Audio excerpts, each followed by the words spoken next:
ಬಹಳ ಮುಖ್ಯವಾಗಿ ದಾವಣಗೆರೆಯಲ್ಲಿ ನಡೀತಾ ಇದ್ದಂತಹ 2 ದಿವಸಗಳ ಒಂದು ಒಗ್ಗಟ್ಟಿನ ಸಭೆ ಇದು. ಈ ಸಭೆಯ ಮೂಲಕವಾಗಿ ವೀರಶೈವ ಲಿಂಗಾಯತ ಮಠಾಧೀಶಗಳು ಪಂಚಪೀಠಾಧಿಪತಿಗಳ ನೇತೃತ್ವದಲ್ಲಿ ನಡೆಸಿರುವಂತಹ ಸಭೆ.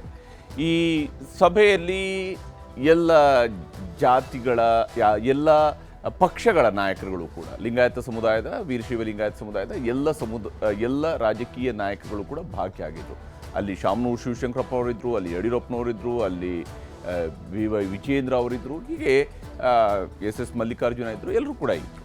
ಈ ಸಭೆಯಲ್ಲಿ ಬಹಳ ಮಹತ್ವದ ನಿರ್ಣಯಗಳನ್ನು ಕೈಗೊಳ್ಳಲಾಗಿದೆ. ಯಾವ್ಯಾವ ನಿರ್ಣಯಗಳು, ಯಾವ ಸ್ವರೂಪದ ನಿರ್ಣಯಗಳು ಅನ್ನೋದನ್ನು ಕೂಡ ನಿಮ್ಗೆ ಹೇಳ್ತೀನಿ. ಮತ್ತೆ ಮುನ್ನೆಲೆಗೆ ಬಂದಿರುವಂಥದ್ದು ಜಾತಿ ಗಣತಿ. ಈ ನಿರ್ಣಯಗಳಲ್ಲಿ ಇಲ್ಲಿ ಬಹಳ ಮುಖ್ಯವಾಗಿ ಬಂದಿರುವಂಥದ್ದು ಜಾತಿ ಗಣತಿ. ರಾಜ್ಯದಲ್ಲಿ ಮುನ್ನೆಲೆಗೆ ಬಂದಿದೆ ಜಾತಿ ಗಣತಿಯ ವಿಚಾರ. ಈ ವಿಷಯದಲ್ಲಿ ಬಹಳ ಪರ್ಟಿಕ್ಯುಲರ್ ಆದಂತಹ ತೀರ್ಮಾನಗಳನ್ನು ಮಠಾಧೀಶಗಳ ನೇತೃತ್ವದಲ್ಲಿ, ಪಂಚಪೀಠಾಧಿಪತಿಗಳ ನೇತೃತ್ವದಲ್ಲಿ ನಡೆದಿರುವಂತಹ ಸಭೆಯಲ್ಲಿ ಕೈಗೊಳ್ಳಲಾಗಿದೆ. ರಾಜ್ಯದಲ್ಲಿ ಈ ಜಾತಿ ಗಣತಿಯ ವಿಚಾರದ ಬಗ್ಗೆ ಚರ್ಚೆಯನ್ನು ನಡೆಸಿದ್ದಾರೆ. ಜಾತಿ ಗಣತಿಯ ವೇಳೆ ಒಗ್ಗಟ್ಟು ಪ್ರದರ್ಶನಕ್ಕೆ ಕರೆಯನ್ನು ಕೊಟ್ಟಿದ್ದಾರೆ. ಎಲ್ಲರೂ ಕೂಡ ಒಗ್ಗೂಡಬೇಕು, ಒಗ್ಗಟ್ಟನ್ನು ಮೇಂಟೈನ್ ಮಾಡಬೇಕು. ಆ ಒಗ್ಗಟ್ಟು ಜಾತಿ ಗಣತಿಯ ಸಂದರ್ಭದಲ್ಲಿ ನಿಮ್ಮ ಮನೆಗೆ ಗಣತಿಯನ್ನು ಮಾಡುವುದಕ್ಕೆ ಬಂದಾಗ ಯಾರು ಮಾಹಿತಿಯನ್ನು ಕೇಳ್ತಾರೋ ಅವರ ಸಮ್ಮುಖದಲ್ಲಿ ಒಗ್ಗಟ್ಟು ಇರಬೇಕು ಅನ್ನುವಂಥದ್ರ ಬಗ್ಗೆ ಪಂಚಪೀಠಾಧಿಪತಿಗಳು ಕೂಡ ತಿಳಿಸಿದ್ದಾರೆ ತಮ್ಮ ಸಮುದಾಯದ ಮುಖಂಡರಿಗೆ, ಸಮುದಾಯದ ಜನರಿಗೆ. ಪಂಚಪೀಠಗಳ ಶ್ರೀಗಳಿಂದ ಸಮುದಾಯಕ್ಕೆ ಇಂಥದ್ದೊಂದು ಕರೆ ಹೋಗಿರುವಂಥದ್ದು. ಎಲ್ಲ ಪೀಠಾಧಿಪತಿಗಳು ಕೂಡ ಈ ತೀರ್ಮಾನದ ವಿಚಾರದಲ್ಲಿ ಒಕ್ಕೊರಲಿನ ನಿರ್ಧಾರವನ್ನು ಕೈಗೊಂಡಿದ್ದಾರೆ. ಜಾತಿ ಉಪಜಾತಿ ಯಾವುದೇ ಇದ್ದರೂ ವೀರಶೈವ ಲಿಂಗಾಯತ ಅಂತಾನೆ ಬರೆಸುವುದಕ್ಕೆ ಕರೆಯನ್ನು ಕೊಟ್ಟಿದ್ದಾರೆ. ಇದು ಬಹಳ ಮುಖ್ಯವಾಗಿರುವಂತಹ ಅಂಶ. ಈ ನಿರ್ಣಯದಲ್ಲಿ ಬಹಳ ಮುಖ್ಯವಾಗಿರ್ತಕ್ಕಂಥ ಅಂಶನೇ ಇದು. ಜಾತಿ ಉಪಜಾತಿ ಯಾವುದೇ ಇದ್ದರೂ ವೀರಶೈವ ಲಿಂಗಾಯತ ಅಂತಾನೆ ಬರೆಸಬೇಕು ಅನ್ನುವಂಥದ್ದನ್ನು ಹೇಳಲಾಗಿದೆ. ಅದನ್ನು ಬರೆಸಬೇಕು ಅನ್ನುವಂತಹ ಕರೆಯನ್ನು ನೀಡಲಾಗಿದೆ. ಮತ್ತು ರಾಜ್ಯದಲ್ಲಿ ಅತಿದೊಡ್ಡ ಸಮುದಾಯ ಎಂಬ ಗೌರವವನ್ನು ಉಳಿಸಿಕೊಳ್ಳೋದಕ್ಕಾಗಿ ಇಂಥದ್ದೊಂದು ಪ್ಲಾನನ್ನು ಮಾಡ್ಕೊಂಡಿರುವಂಥದ್ದು ಸ್ಪಷ್ಟ ಇದೆ. ಯಾಕಂದರೆ ಕರ್ನಾಟಕದಲ್ಲಿ ಸರಿಸುಮಾರು 18% 18% ವೀರಶೈವ ಲಿಂಗಾಯತ ಸಮುದಾಯದ ಜನರಿದ್ದಾರೆ ಅನ್ನುವಂಥದ್ದನ್ನು ಈ ಸಮುದಾಯ ಹೇಳಿಕೊಂಡು ಬಂದಿದೆ. ರಾಜ್ಯದ ಪ್ರಮುಖ ಸಮುದಾಯಗಳಲ್ಲಿ ವೀರಶೈವ ಲಿಂಗಾಯತ ಸಮುದಾಯ 18%ಕ್ಕಿಂತ ಹೆಚ್ಚು, 18%ಕ್ಕಿಂತ ಮೇಲೆ ಇದ್ದೇವೆ ನಾವು ಅನ್ನುವಂಥನ್ನು ಕ್ಲೇಮ್ ಮಾಡ್ಕೊಂಡಿದ್ದಾರೆ. ಆದರೆ ಜಾತಿ ಗಣತಿಯಲ್ಲಿ ಅದು ಆಗಿಲ್ಲ, ಅಂದರೆ ಆ ರೀತಿಯಾಗಿ ಕಂಡು ಬಂದಿಲ್ಲ. ಇದು ಬಹಳ ಗಮನಾರ್ಹವಾಗಿರ್ತಕ್ಕಂಥ ಸಂಗತಿ. ಜಾತಿ ಗಣತಿಯ ಸಂದರ್ಭದಲ್ಲಿ ವೀರಶೈವ ಲಿಂಗಾಯತ ಸಮುದಾಯದ ಉಪಜಾತಿಗಳು ಇವೆಲ್ಲ ಸೇರಿದಾಗ ಅವರ ಸಂಖ್ಯೆ ಅಷ್ಟಿಲ್ಲ ಅನ್ನುವಂಥದ್ದು ಕಳೆದ ಜಾತಿ ಗಣತಿಯ ವಿಚಾರದಲ್ಲಿ ಇತ್ತು. ಹೀಗಾಗಿಯೇ ಬಹಳ ತೀವ್ರ ವಿರೋಧ ವೀರಶೈವ ಲಿಂಗಾಯತ ಸಮುದಾಯದಿಂದ ವ್ಯಕ್ತವಾಗಿತ್ತು. ಸರ್ಕಾರಿ ಸೌಲಭ್ಯಗಳಿಗಾಗಿ ಉಪಜಾತಿಗಳನ್ನು ಬರೆಸಿಕೊಳ್ಳುತ್ತಿರುವಂಥದ್ದು ಸಮುದಾಯದಲ್ಲಿ ಆಗ್ತಾ ಇದೆಯಲ್ಲ, ಅಂದರೆ ಬೇರೆ ಬೇರೆ ಸಮುದಾಯದವರು ತಮ್ಮನ್ನು ವೀರಶೈವ ಲಿಂಗಾಯತ ಅಂತೇಳಿ ಬರೆಸ್ಕೊಳ್ಳೋದ್ರ ಬದಲಿಗೆ ಕೇವಲ ತಮ್ಮ ಉಪಜಾತಿಯನ್ನು ಮಾತ್ರ ಜಾತಿ ಕಾಲಮಲ್ಲಿ ಬರೆಸ್ಕೊಳ್ತಾ ಇದ್ದಾರೆ. ಇದರಿಂದಾಗಿಯೇ ವೀರಶೈವ ಲಿಂಗಾಯತ ಸಮುದಾಯದ ಸಂಖ್ಯೆ ಕಡಿಮೆ ಆದಂಗೆ ಕಾಣ್ತಾ ಇದೆ. ಅದೇ ತಮ್ಮ ಉಪಜಾತಿಗಳವರು ಕೂಡ ವೀರಶೈವ ಲಿಂಗಾಯತ ಅಂತಲೇ ಬರೆಸಿದ್ರೆ ಆಗ ಆ್ಯಕ್ಚುಲಿ 18%ಗಿಂತ ಮೇಲೆ ಏನು ಕ್ಲೇಮ್ ಮಾಡ್ತಾ ಇದ್ದಾರೆ ಆ ಸಂಖ್ಯೆ ಬರುತ್ತೆ ಅನ್ನುವಂತಹ ವಿಶ್ವಾಸ ಅವರಲ್ಲಿ ಇದೆ. ಈ ಕಾರಣಕ್ಕಾಗಿಯೇ ಇಂಥದ್ದೊಂದು ನಿರ್ಧಾರವನ್ನು ಕೈಗೊಳ್ಳಲಾಗಿದೆ. ಇಲ್ಲಿ ಪ್ರಮುಖವಾಗಿ ಕೈಗೊಂಡಿರುವಂತಹ ನಿರ್ಣಯಗಳು ಯಾವ ಸ್ವರೂಪದಲ್ಲಿದೆ ಅಂತ ಹೇಳಿ, ಜಾತಿ ಗಣತಿ ವೇಳೆ ಎಲ್ಲ ಒಳಪಂಗಡಗಳು ವೀರಶೈವ ಲಿಂಗಾಯತ ಅಂತ ಬರೆಸಬೇಕು. ಜಾತಿ ಗಣತಿಯ ವೇಳೆ ಎಲ್ಲ ಒಳಪಂಗಡಗಳು ವೀರಶೈವ ಲಿಂಗಾಯತ ಅಂತ ಬರೆಸಬೇಕು ಅನ್ನುವಂತಹ ನಿರ್ಣಯವನ್ನು ಕೈಗೊಂಡಿದ್ದಾರೆ.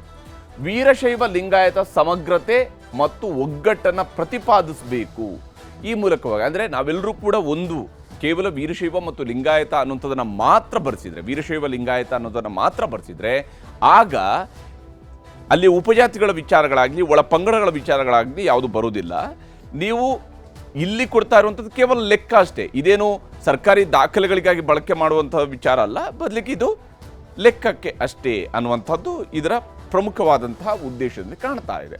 ಯಾಕಂದರೆ ನೀವು ಇದರಲ್ಲಿ ಬರೆಸಿದ ತಕ್ಷಣವೇ ಅದುವೇ ನಿಮಗೆ ಸರ್ಕಾರಿ ದಾಖಲೆಗಳಲ್ಲಿ ಬರೋದಿಲ್ಲ, ಜಾತಿ ಸರ್ಟಿಫಿಕೇಟ್ಗಳಲ್ಲಿ ಬರೋದಿಲ್ಲ. ಮಾಡುವ ಉದ್ಯೋಗದಿಂದಲೇ ಉಪಜಾತಿಗಳ ನಿರ್ಮಾಣವಾಗಿದೆ. ಪ್ರತಿಯೊಬ್ಬರೂ ಕೂಡ ಅವರವರು ಮಾಡುವಂತಹ ಉದ್ಯೋಗಗಳ ಕಾರಣದಿಂದಾಗಿ ಉಪಜಾತಿಗಳ ನಿರ್ಮಾಣ ಆಗಿದೆ. ಹೀಗಾಗಿ ನಾವು ಉಪಜಾತಿಗಳಿಂದಾಗಿ ಧರ್ಮ ಹರಿದು ಹಂಚಿ ಹೋಗಬಾರ್ದು. ಅವರವರು ಮಾಡ್ತಾ ಇರುವಂತಹ ಅವರವರ ಕುಲಕಸುಬುಗಳ ಕಾರಣಕ್ಕಾಗಿ ಬೇರೆ ಬೇರೆ ಒಳಪಂಗಡಗಳು ಇದ್ದಾವೆ ವೀರಶೈವ ಲಿಂಗಾಯತ ಸಮುದಾಯದಲ್ಲಿ. ಹೊರತು ಆ ಒಳಪಂಗಡಗಳ ಹೆಸರಿನ ಮೂಲಕವಾಗಿಯೇ ನೀವು ಗುರುತಿಸ್ಕೊಳ್ಳೋದಕ್ಕೆ ಹೋದರೆ ಧರ್ಮ ಹರಿದು ಹಂಚಿ ಹೋಗಬಾರ್ದು ಅನ್ನುವಂಥದ್ದು ವೀರಶೈವ ಮಠಾಧೀಶರುಗಳು ಎತ್ತಿರುವಂತಹ ಬಹಳ ಮುಖ್ಯವಾದಂತಹ ವಿಚಾರ. ಇದು ಉಪಜಾತಿಗಳು ಯಾವುದೇ ಇದ್ರೂ ಕೂಡ ವೀರಶೈವ ಲಿಂಗಾಯತ ಅಂತ ಬರೆಸಬೇಕು ಅನ್ನುವಂಥದ್ದನ್ನು ಹೇಳಿದ್ದಾರೆ. ಇದು ಗಮನಾರ್ಹವಾಗಿರ್ತಕ್ಕಂಥ ಸಂಗತಿ. ಜನಗಣತಿ ಫಾರಂನಲ್ಲಿ ಮತದ ಕಾಲಂ ಇರಬೇಕು ಅಂತೇಳಿ ಇದು ಕೂಡ ಬಹಳ ಹಿಂದಿನಿಂದ ಇದ್ದಂತಹ ಒಂದು ಡಿಮ್ಯಾಂಡ್ ಆಗಿತ್ತು.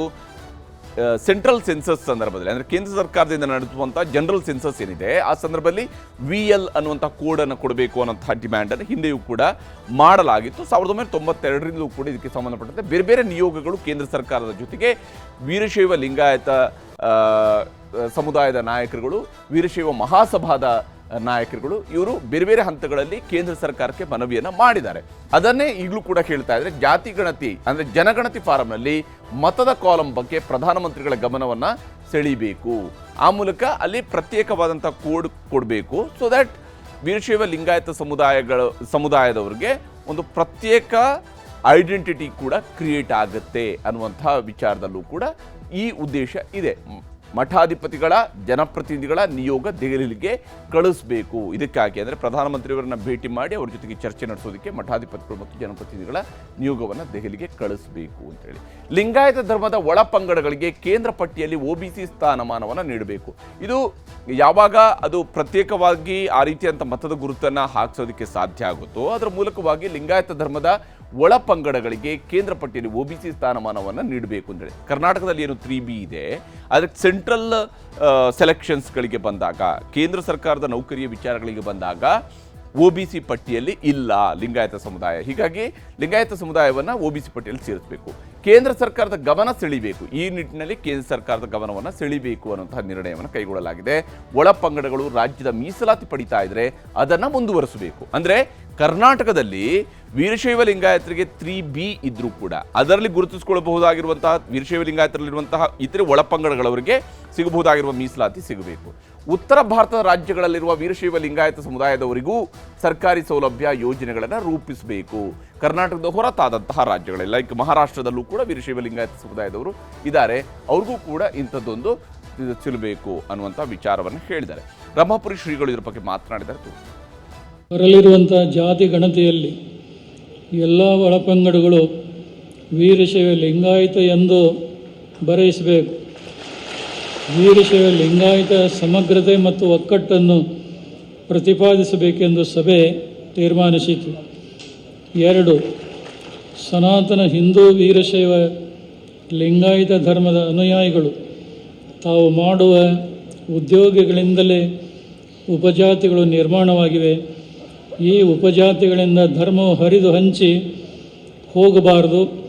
ಉಪಜಾತಿ ಯಾವುದೇ ಇದ್ದರೂ ನಾವೆಲ್ಲ ವೀರಶೈವ ಲಿಂಗಾಯತರೆಂಬ ಒಕ್ಕಟ್ಟನ್ನು ಕಾಪಾಡಿಕೊಂಡು ಹೋಗಬೇಕು. ಹೀಗೆ ಇಂಥದ್ದೊಂದು ನಿರ್ಣಯವನ್ನು ಕೈಗೊಳ್ಳಲಾಗಿದೆ. ಆದರೆ ಈ ಸಭೆಯಲ್ಲಿ ಭಾಗಿಯಾದ ಈಗ ಇಲ್ಲಿ MP ರೇಣುಕಾಚಾರ್ಯ ಅವರು ಕೂಡ ನಿಂತಿದ್ದಾರೆ. ಇವರೇ ಶಾಸನ ಸಭೆಯಲ್ಲಿ ಒಂದು ಮಾತನ್ನು ಹೇಳಿದ್ದಾರೆ. ಹಿಂದೆ ತನ್ನ ಮಕ್ಕಳಿಗೂ ಕೂಡ SC ಸರ್ಟಿಫಿಕೇಟನ್ನು ಮಾಡಿಸ್ಕೊಂಡಿರುವಂಥವರ ಆರೋಪ ಅವರ ಮೇಲೆ ಬಂದಿತ್ತು. ಅದಕ್ಕೆ ಅವರೊಂದು ಸದನದ ಒಳಗೆ ಕೂಡ ಆ ವಿಚಾರಗಳು ಹೀಗಾಯಿತು ಅನ್ನೋದ್ರ ಬಗ್ಗೆ ಹೇಳಿದ್ದಾರೆ. ಅಂದರೆ ಈ ಅಂಶಗಳು ಕೂಡ ಇಲ್ಲಿ ಗಮನಾರ್ಹವಾಗಿರ್ತಕ್ಕಂಥ ಸಂಗತಿ. ಈಗ ಜಾತಿ ಗಣತಿಯ ಸಂದರ್ಭದಲ್ಲಿ ವೀರಶೈವ ಲಿಂಗಾಯತ ಅನ್ನುವಂಥದ್ದನ್ನು ಬರೆಸುವಂಥರ ಮೂಲಕವಾಗಿ ತಮ್ಮ ಸಮುದಾಯದ ಒಟ್ಟು ಜನಸಂಖ್ಯೆ ಎಷ್ಟು ಅನ್ನುವಂಥದ್ದನ್ನು ಒಗ್ಗಟ್ಟಿನ, ಅಂದರೆ ಇದು ತಿಳುವಳಿಕೆ ಮೂಡಿಸುವಂಥರ ಮೂಲಕವಾಗಿ ಒಗ್ಗಟ್ಟಿನ ಮಂತ್ರವನ್ನು ಈಗ ಪಠಿಸಲಾಗಿದೆ. ಯಾವ ಸ್ವರೂಪದಲ್ಲಿ ಅದನ್ನು ಜಾತಿಗಣತಿಯ ಸಂದರ್ಭದಲ್ಲಿ ನಿಜಕ್ಕೂ ಆ ಸ್ವರೂಪದಲ್ಲಿ ಬರೆಸ್ಕೊಳ್ತಾರೆ, ಅದರಿಂದಾಗಿ ಹೆಚ್ಚಿನ ಜನಸಂಖ್ಯೆ ಇದೆ ಅನ್ನುವಂಥದ್ದು ಗೋಚರ ಆಗತ್ತಾ ಮುಂದಿನ ಗಣತಿಯ ಸಂದರ್ಭದಲ್ಲಿ ಅನ್ನೋದನ್ನು ನೋಡಬೇಕಾಗಿದೆ.